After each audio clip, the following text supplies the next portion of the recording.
Que Dios los bendiga, amados hermanos. En esta noche es para mí un gozo muy profundo y muy grande estar otra vez comunicando la palabra del Señor, predicando el Evangelio de Jesucristo.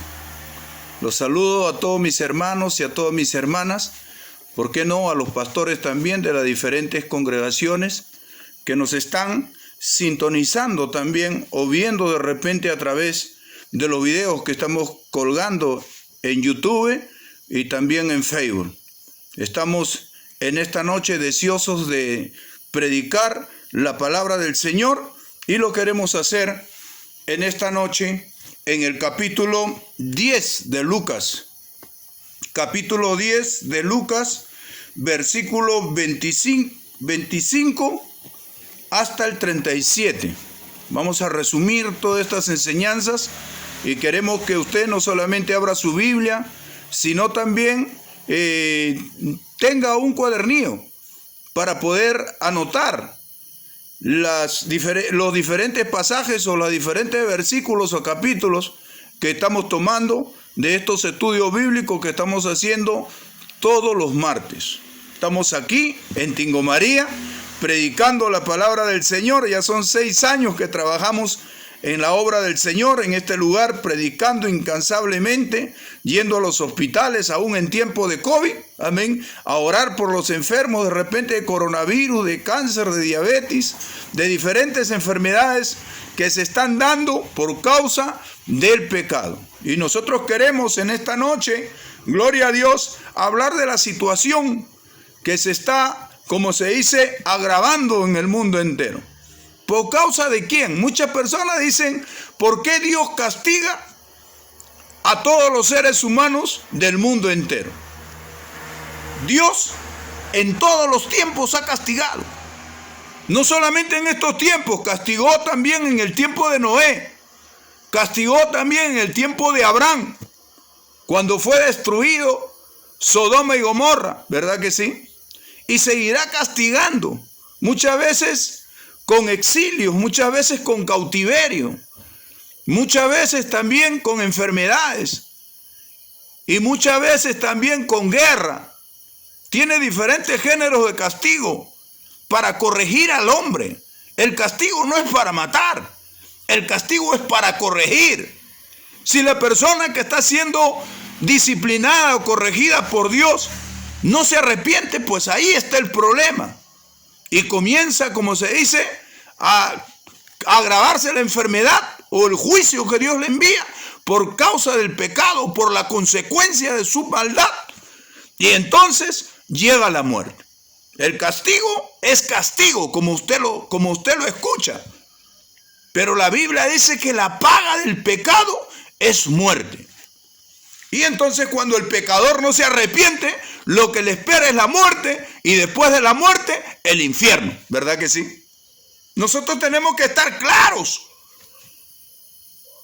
en las cosas que Dios enseña, en la palabra que Jesucristo enseñó. No solamente al pueblo de Israel, sino también a través de este libro santo que es la Biblia, al mundo entero. Él dio una comisión a todos sus discípulos. Por eso que los hermanos que no predican son personas que no han, como se dice, tenido una experiencia personal con Jesucristo. Y entonces el mundo está destruyéndose y la iglesia está dormida. Por eso Pablo dice, despiértate tú que duermes y levántate de los muertos y te alumbrará Cristo. ¿Verdad que sí? Y entonces la iglesia no puede estar de espaldas a la realidad, de espaldas a la destrucción de las familias de la tierra. Tiene un propósito. La iglesia no es un adorno que está en la tierra observando o siendo testigo de hechos muy graves que se están dando en el mundo entero. Los robos, los crímenes, las violaciones, las corrupciones y todas las maldades, la hechicería, la brujería. Aquí en la selva muchas personas se mueren por brujería, por hechicería. Y las personas, por falta de conocimiento, en vez de irse a Dios, y entonces se van a un curandero. Y como dice la palabra, que Dios es fuerte y celoso. Y entonces viene un juicio de Dios. Y como esa persona no conoce la palabra, porque hay muchas personas que se llaman pastores en estos lugares, levantados por otros hombres, sin el conocimiento, sin la llenura del Espíritu Santo, sin el respaldo de Dios, porque en esas condiciones no se puede tener el respaldo de Dios. Y entonces lo que enseñan son doctrinas de error. Y la gente, en vez de ir a Dios, cuando el diablo lo ataca con una brujería, pues se están yendo como se dice, al curandero, se están yendo al hechicero, se están yendo a los brujos, a hacerse curar, a hacerse ver, a hacerse limpiar. Y hay un montón de ignorancia en esta parte de la selva. ¿Por qué? Porque no hay personas capacitadas. Se están mandando obreros a los diferentes campos blancos sin la llenura del Espíritu Santo. Y cuando uno le reclama, uno que ha sido capacitado y preparado en la palabra del Señor, no solamente por los pastores allá en Lima, sino también por el Espíritu Santo, porque somos personas leídas en las cosas de Dios, de este libro santo. Y entonces cuando nosotros reclamamos, ¿sabes qué nos dicen? Lo que tú has aprendido en Lima, no, guárdatelo para ti. Y tú acóplate a la forma que tenemos nosotros de trabajar aquí en Tingo María. Y la gente hace lo que le da la gana. Y levantan obreros y muchas veces no tienen, como se dice, las cualidades. No tienen los requisitos que pide la Biblia para que una persona pueda ir a un campo blanco donde le está esperando un principado, un gobernador de las tinieblas, con los brazos abiertos para destruir a ese hombre. Si no va lleno del Espíritu Santo, no puede salir a la obra nadie. Y ese es el problema que ha sucedido en este lugar. Y es por eso que en esta noche queremos predicar la palabra del Señor. Nos hemos preparado, hemos estado en oración, hemos estado en ayuno, porque hay que prepararse para predicar la palabra. Hay que leer la palabra del Señor. Hay que escudriñar, como dice Jesucristo, escudriñar las Escrituras, porque en ellas os parece que está la vida, porque ellas son las que dan testimonio de mí. ¿Cómo se va a conocer a Cristo? ¿Cómo se va a conocer al Padre, al Hijo y al Espíritu Santo si no hay una vida de oración, si no hay una vida de escudriñamiento, si no hay una vida de ahondamiento en la investigación que se debe hacer de todas esas historias bíblicas? ¿Me entiende usted? Es por eso que es muy importante, para mandar a cualquier obrero, a cualquier campo blanco, tiene que tener la llenura del Espíritu Santo. Y el Espíritu Santo le va a guiar a orar. El que tiene el Espíritu Santo y no ora, ese no tiene nada. El que dice que tiene el Espíritu Santo y no le gusta ayunar, ese no tiene Espíritu Santo. Está mintiendo. Vamos a ganarle al tiempo, porque en redes sociales son muy limitados los minutos que nos dan. Y queremos ganarle el tiempo en esta noche.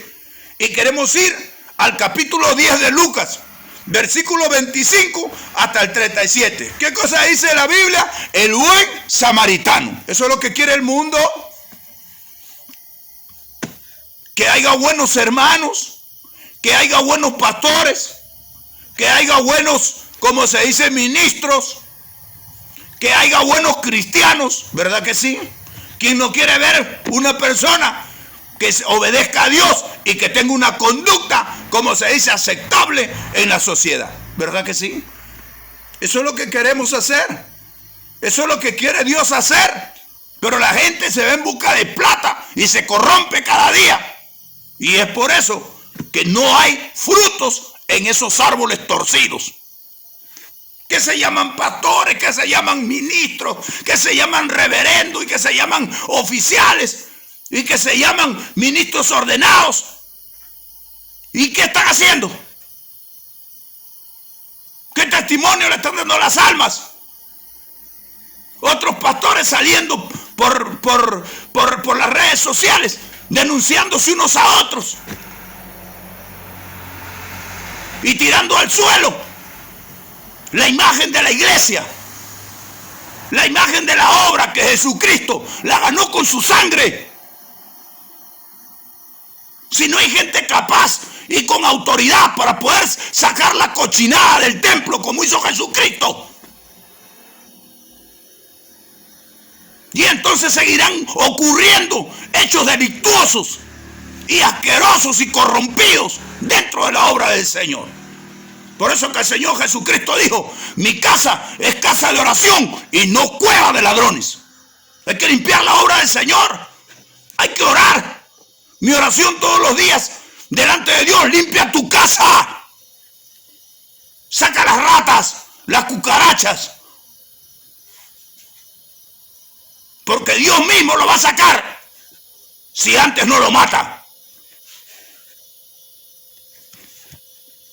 Vamos a leer esta palabra en el nombre del Padre, del Hijo y del Espíritu Santo de Dios, que está aquí ministrando desde este lugar de Tingo María, no solamente para el Perú, sino para el mundo entero, hasta donde llegue esta señal. Vamos a leer en el nombre del Padre, del Hijo y el Espíritu Santo. El buen samaritano. He aquí, un intérprete de la ley se levantó y dijo para probarle: maestro, ¿haciendo qué cosa heredaré la vida eterna? Él le dijo: ¿qué está escrito en la ley? ¿Cómo lees? Le respondió con otra pregunta, ¿verdad que sí? Aquel respondió y dijo: amarás al Señor tu Dios con todo tu corazón y con toda tu alma y con todas tus fuerzas y con toda tu mente, y a tu prójimo como a ti mismo.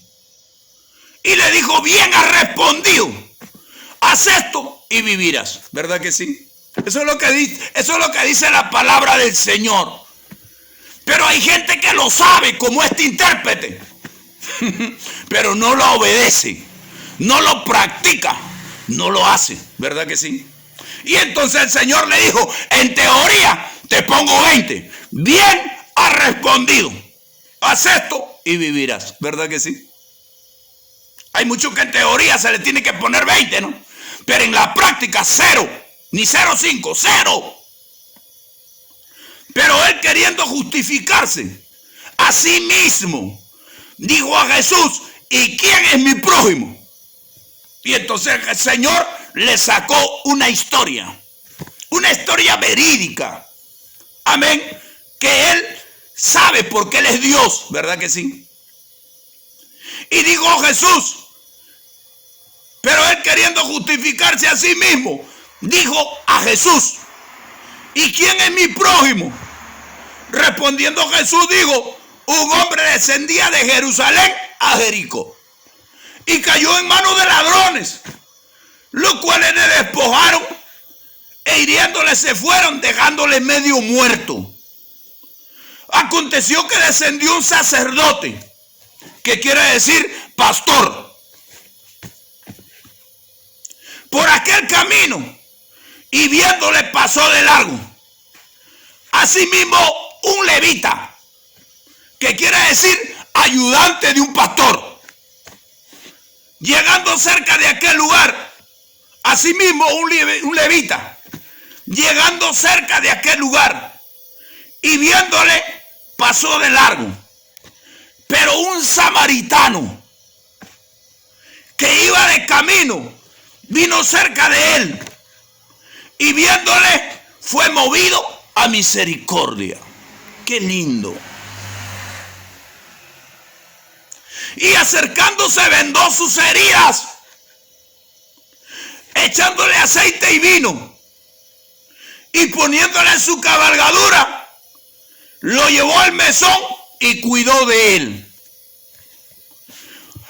Otro día, al partir, sacó 2 denarios y los dio al mesonero y le dijo: cuídemele, y todo lo que gastes de más yo te lo pagaré cuando regrese. ¿Quién pues de estos tres? Preguntó Jesucristo a este intérprete de la ley, que de interpretador no tenía nada. ¿Quién pues de estos tres te parece que fue el prójimo del que cayó en manos de los ladrones? Él dijo, el que usó de misericordia con él, con el que estaba herido. Entonces Jesús le dijo, a ti, a mí y a todos los que predicamos la palabra, ve y haz tú lo mismo. Levanta tu mano ahí donde estás. Padre Santo, Dios bendito, en esta hora nos acercamos a tu presencia para darte las gracias, Señor, por esta gran bendición que tú nos concedes, de poner en mi corazón y también en mis labios una palabra, Señor, que es muy poderosa. Esta palabra ha hecho que muchos pecadores se conviertan a ti. Esta palabra que viene bajo la unción del Espíritu Santo ha hecho que muchos enfermos, Señor, sean sanados. Ha hecho que muchos paralíticos vuelvan a caminar. Esta palabra ha abierto los ojos de muchos ciegos. Esta palabra, Señor, ha sanado a muchos leprosos. Esta palabra ha sanado a muchos cancerosos, a muchos diabéticos. El centurión dijo, di la palabra y mi siervo sanará. Esta palabra que escuchó el centurión fue la que sanó al siervo que él amaba. Esta palabra es poder de Dios, como dice Pablo, para salvación a todo aquel que cree. Esta palabra predicada en esta noche sea alcanzada, Señor, por enfermos que están en el hospital o de repente en una clínica, por alguna persona que está viendo la transmisión a través de su celular o a través de su computadora. Esta palabra, Señor, cree esperanza y fe en los que están desesperanzados, en los que no tienen ninguna oportunidad de cambio. Los transforme y los mude en otras personas. Esta palabra haga un milagro en el mundo entero y traiga la sanidad que necesitan muchos hombres que están entre la vida y la muerte. Esta palabra sea el consejo de todos los pecadores. Y esta palabra, Señor, haga el milagro que el mundo necesita. Esta palabra llega a la prisión donde están las personas sin esperanza, con cadena perpetua, con 35 años, por haber de repente sido tentados por el diablo y haber violado de repente a alguna niña y están con cadena perpetua, o de repente por algún asesinato y están con 35 años y están pensando colgarse de una viga o meterse de repente a aventarse de un cuarto piso y destruirse y morirse y acabar con su vida. Pero esta palabra traiga el sosiego y la calma, la paz en aquellos, Señor, que están endemoniados. En esta noche, esta palabra, Señor, haga el milagro en todos los que no tienen esperanza. En el nombre de Jesús. Amén. He aquí un intérprete de la ley. Nosotros sabemos que la palabra intérprete, amén, ¿qué quiere decir intérprete? Intérprete quiere decir interpretador, alguien que interpreta, un traductor, un comentador de la ley de Moisés. No era cualquier persona,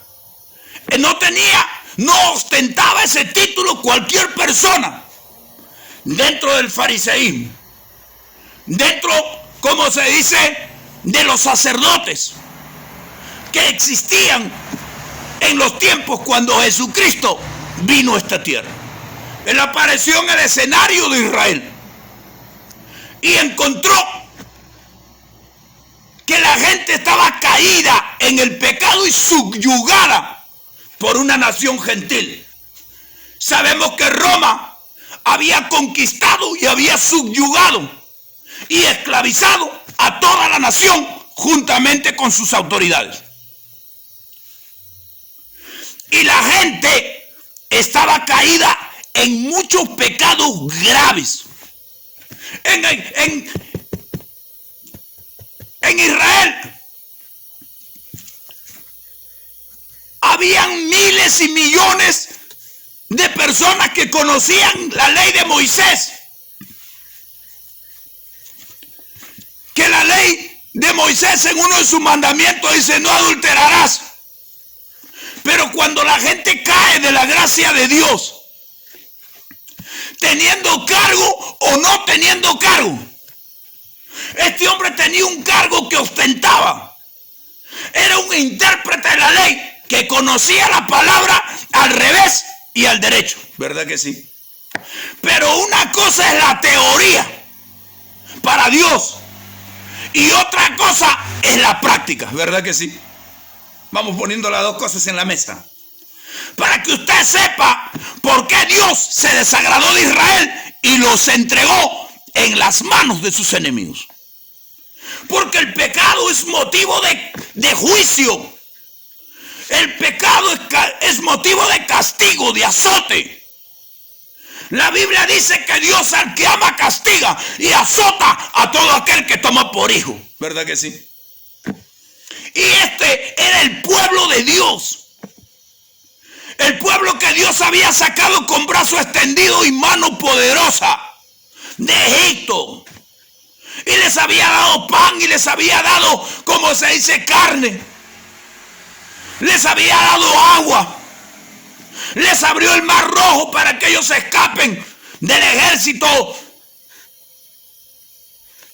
egipcio que venía otra vez a recuperarlos para volver a esclavizarlos. Y les abrió el mar para que ellos se escapen. Y entonces Dios se compadeció de ellos. Pero siguieron pasando las generaciones. Y la gente, como en estos tiempos se acercaba a Dios, le prometía con todo su corazón a Dios que ellos iban a cambiar. Le pedían perdón a Dios. Pero otra vez aparecía la rebelión y el pecado contra Dios. Y en cada tiempo Dios fue castigando. Y en estos tiempos estamos viendo que después de muchas, como se dice, de muchas naciones que habían esclavizado al pueblo de Israel, en estos tiempos, cuando aparece Jesucristo, los esclavizadores eran los romanos. Y entonces los intérpretes, que deberían enseñar la palabra, porque un intérprete es un interpretador. Alguien, un comentador, dice el diccionario. ¿Qué cosa es comentador? Alguien que predica. Alguien que enseña, alguien que vocea la palabra del Señor. Y entonces, en vez de enseñar ellos la palabra, se dedicaban, como se dice, a enriquecerse y a citar la palabra del Señor de las cosas que le convenían. Así como muchos pastores que paran, como se dice, citando Malaquías capítulo 3, versículo 8. Y qué campeones son para meter maldición a otros, ¿verdad que sí? ¿Y quién le mete maldición a ellos cuando están haciendo corrupción y se roban la plata? Y es por eso que Dios está irado con el mundo entero. No solamente por el pecador que está en el mundo, sino lo más grave, por los que conocen la palabra y no están dando la talla. Y es por eso que Dios me lleva a este pasaje de este intérprete que conocía la palabra del Señor, pero dentro de su corazón él tenía un temor. Como hay muchos que son pastores y saben que están haciendo mal las cosas, y ellos conocen la palabra del Señor, interpretan bien la palabra del Señor, pero tienen un temor por lo malo que están haciendo, por la corrupción que están haciendo, y por lo que ellos saben que no merecen el cielo, por las cosas secretas que están practicando. Entonces hicieron la pregunta a Jesucristo, este intérprete. Como hay muchos pastores que se hacen la pregunta que este intérprete le hizo a Jesucristo. ¿Qué cosa le dijo? He aquí un intérprete de la ley se levantó y dijo para probarle. ¿Qué quiere decir probarle? ¿Qué quiere decir probarle? Para saber cuánto conocimiento tiene el que le dicen maestro. ¿Cuánto conocimiento tiene Jesucristo? Él pensaba que era el único que no conocía la palabra.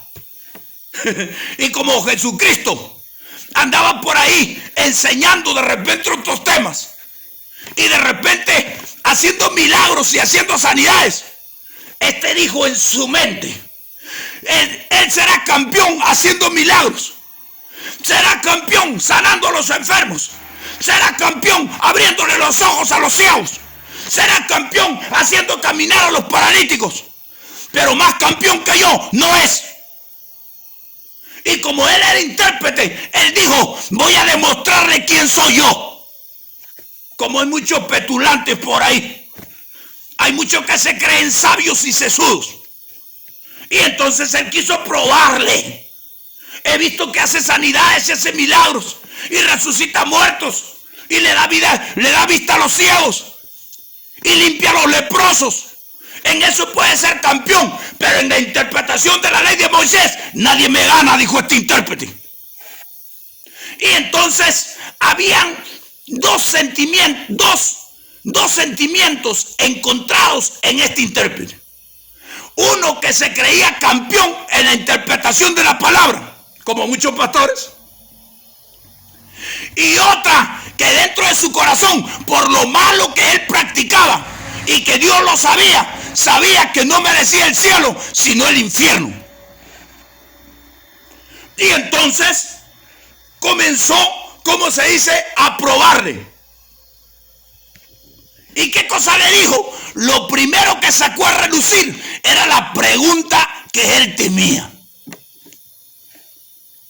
Para probarle, maestro, ¿haciendo qué cosa heredaré la vida eterna?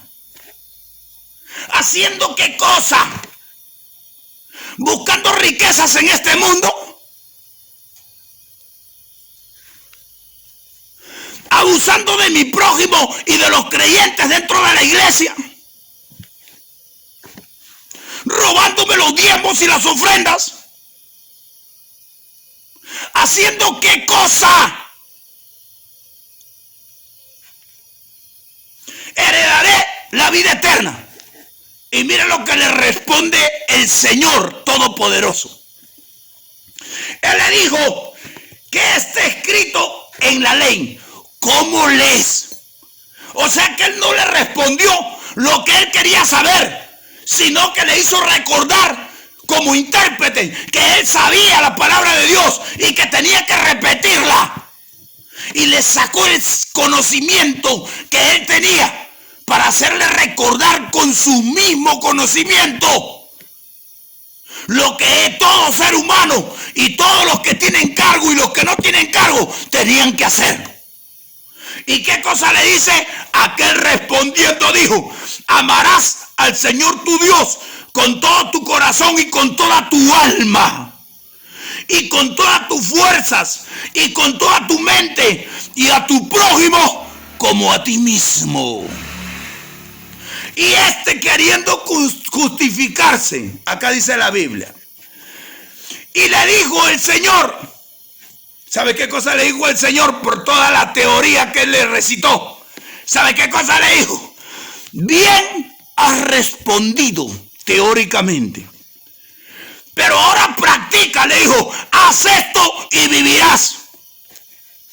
O sea que no es ostentar un título, ni conocer la Biblia de tapa a tapa, sino practicar. Eso es lo que le dijo, haz esto y vivirás. ¿Qué le parece? Y para darle una enseñanza a que todavía tenía, como se dice, esa idea de que él conocía más la Biblia, conocía más la ley de Moisés que Cristo. Y entonces le quiso, como se dice, ilustrar la mente, alumbrar el entendimiento, y le presenta una historia. Porque hay gente que hay que alumbrarle el entendimiento. Tienen sabiduría para robar, tienen sabiduría para corromperse, tienen sabiduría para hacer todo tipo de maldades, aún teniendo cargos, pero no tienen sabiduría para compadecerse de su prójimo, no tienen sabiduría para vivir en santidad, no tienen sabiduría para amar. Y entonces él tuvo que presentarle una historia verídica, poniendo como ejemplo a un sacerdote, a un levita y a un hombre de Samaria. ¿Y qué cosa le dice? Pero él queriendo justificarse. ¿Qué quiere decir justificarse? O sea, que no quería, como se dice, ya sabía que Jesucristo le había tapado la boca, porque lo había hecho a él mismo. Él le hizo una pregunta al Señor: ¿cómo heredaré la vida eterna? Y entonces el Señor no le dijo, como se dice, amarás a tu prójimo como a ti mismo. No le dijo, amarás al Señor con todo tu corazón, con toda tu alma, con toda tu fuerza y con toda tu mente. No, sino lo hizo repetir a él, que era intérprete, a él que conocía la palabra pero no practicaba. Y entonces, como él quedó, como se dice, avergonzado, quiso avergonzar al Señor, quiso hacerlo sentir mal al Señor. Y el Señor, que es el Todopoderoso y es una mente sabia que nadie le puede ganar, lo avergonzó a él. Y él, queriendo, como se dice, justificarse, o sea, queriendo volver a ser, como se dice, una persona sabia, una persona interpretadora correctamente de la palabra del Señor, no quiso quedar en vergüenza. Y mira lo que le dijo, respondiendo, pero él queriendo justificarse a sí mismo, dijo a Jesús: ¿y quién es mi prójimo? Dijo, la primera me ganó él, pero ahora con esta pregunta, ¿quién es mi prójimo?, yo le voy a ganar a él. Yo le voy a demostrar que soy más intérprete que él. ¿Verdad que sí? Respondiendo Jesús dijo: un hombre descendía de Jerusalén a Jericó y cayó en manos de ladrones, los cuales le despojaron e hiriéndole se fueron, dejándole medio muerto. Aconteció que descendió un sacerdote. ¿Qué quiere decir sacerdote? Sacerdote quiere decir pastor. ¿Verdad que sí? ¿Quién es el sacerdote?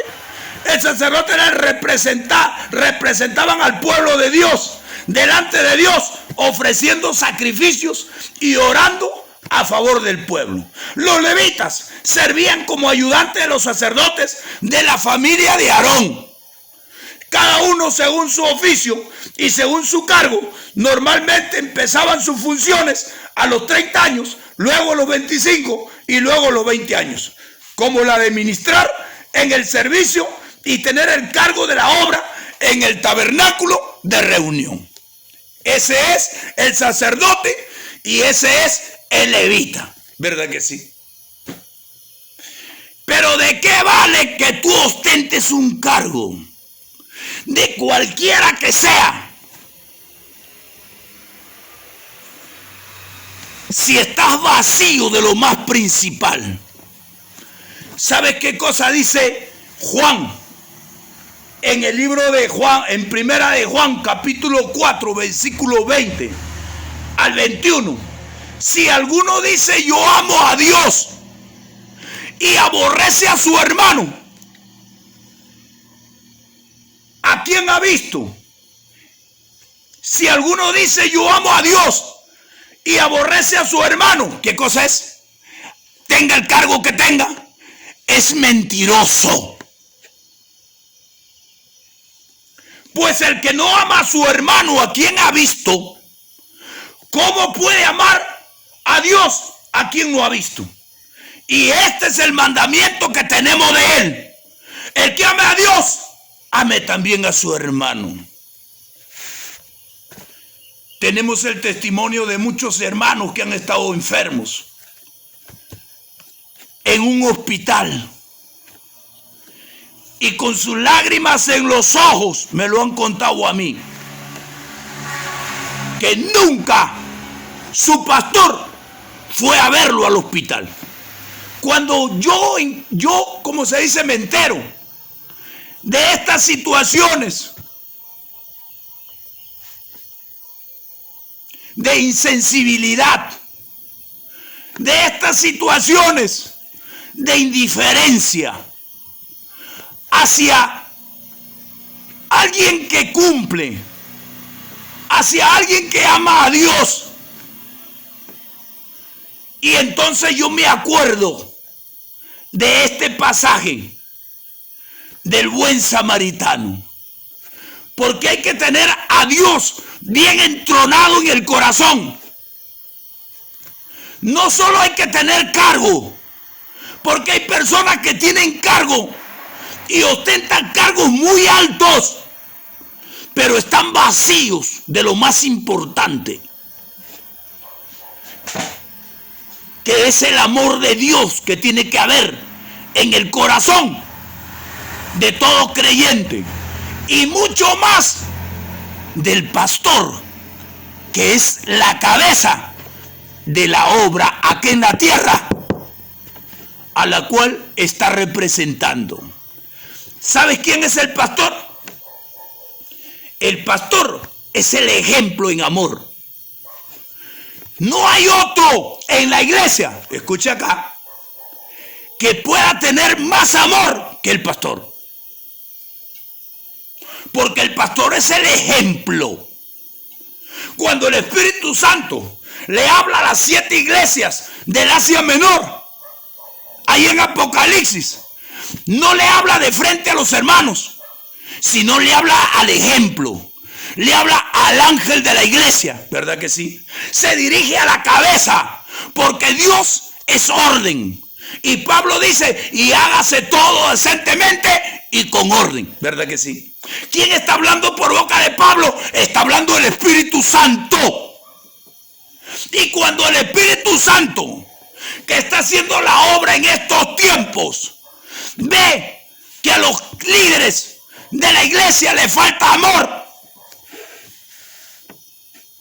entonces el Espíritu Santo se contrista primero, y cuando eso comienza a persistir y a agravarse ese sentimiento de insensibilidad y de indiferencia, entonces el Espíritu Santo se va de ese hombre y se queda vacío. Solamente se queda con el conocimiento. Como dice Pablo, el conocimiento, amén, envanece, pero el amor edifica. Dale un aplauso a Jesucristo si eres de Dios. ¿Verdad que sí? Y entonces lo que le faltaba a este sacerdote, como a muchos sacerdotes, y a este levita, como a muchos ayudantes dentro de la iglesia que se llaman diáconos, existía abundantemente en el corazón de este samaritano, a quien estos judíos odiaban acérrimamente. La Biblia dice que judíos y samaritanos no se llevan entre sí. Pero este hombre que estaba yendo de Jerusalén a Jericó era un judío. Y este samaritano se sobreentiende que tenía que tener un odio o un rencor en su corazón, porque estas dos personas, estos dos grupos, aunque eran hermanos, no se llevaban entre sí. Cuando la palabra dice no se llevaban entre sí, había una indiferencia, había una diferencia de creencias. Es por eso que Jesucristo le dice a ellos: no es en este monte de Gerizim donde ustedes han levantado su templo, ni es en Jerusalén, ¿verdad que sí? No es en Jerusalén, ni tampoco es en el monte Gerizim, le dijo así. ¿Verdad que sí? Porque cada uno estaban, como se dice, en una contienda. Unos decían que Dios estaba en Jerusalén y los otros defendían a capa y espada el lugar donde ellos adoraban a Jehová también, pero en el monte Gerizim. Y por esas ambas creencias o ideologías que ellos tenían, había una enemistad. Aunque los 12 tribus eran hermanos, se odiaban acérrimamente. Pero era imposible creer que un hombre de Samaria, que normalmente debía odiar a un judío, se acerque y le vende las heridas. Y dice la palabra: pero un samaritano que iba de camino, porque era un mercader, tenía que entregar la mercadería, estaba llevando sus productos de Samaria hacia donde él tenía que ir. Y tenía prisa, porque en el camino había ladrones. Y él decía en su corazón: gracias a Dios que no me han asaltado a mí con todas las cosas, la mercadería que llevo. Yo también he podido ser asaltado por estos ladrones. Pero sin embargo Dios me ha guardado, porque a todo el que tiene misericordia, sea de la nación que sea, un buen peruano, un buen estadounidense, un buen puertorriqueño, un buen colombiano, un buen argentino, un buen europeo, un buen español, un buen japonés, un buen ruso, si usted hace lo bueno, pues Dios nunca va a permitir que usted caiga en las manos de los ladrones. Tengo 6 años yo viviendo en este lugar de Tingo María, y no sé qué cosa es haber sufrido un robo. ¿Sabes por qué? Porque mi corazón se ha inclinado desde que me convertí a Dios a buscarlo a Él con todas mis fuerzas, como dice acá, con todo mi corazón, con toda mi alma y con toda mi mente. Siempre le digo a muchos: yo soy un creyente bíblico, porque de esta palabra no me muevo ni a un centímetro, no me conviene. Todo me va a ir mal. Pero si yo me paro sobre esta roca, porque Jesucristo dijo: cualquiera que oye estas palabras y las obedece, le compararé a un hombre prudente que edificó su casa sobre la roca. El problema de la gente es que se va a la iglesia a burlarse de Dios, y otros a robarse los diezmos y las ofrendas. Y es por eso que tienen que andar agachados muchos, con la cabeza mirando al piso, por toda la vergüenza que cargan dentro por las malas acciones que hacen. Yo nunca tendré que agacharle la cabeza a nadie. Siempre tendré que levantar mi cabeza. Y nadie tendrá que avergonzarme, porque estamos obedeciendo la palabra del Señor. Este intérprete, este sacerdote y este levita conocía la palabra de Dios, pero no le daba la gana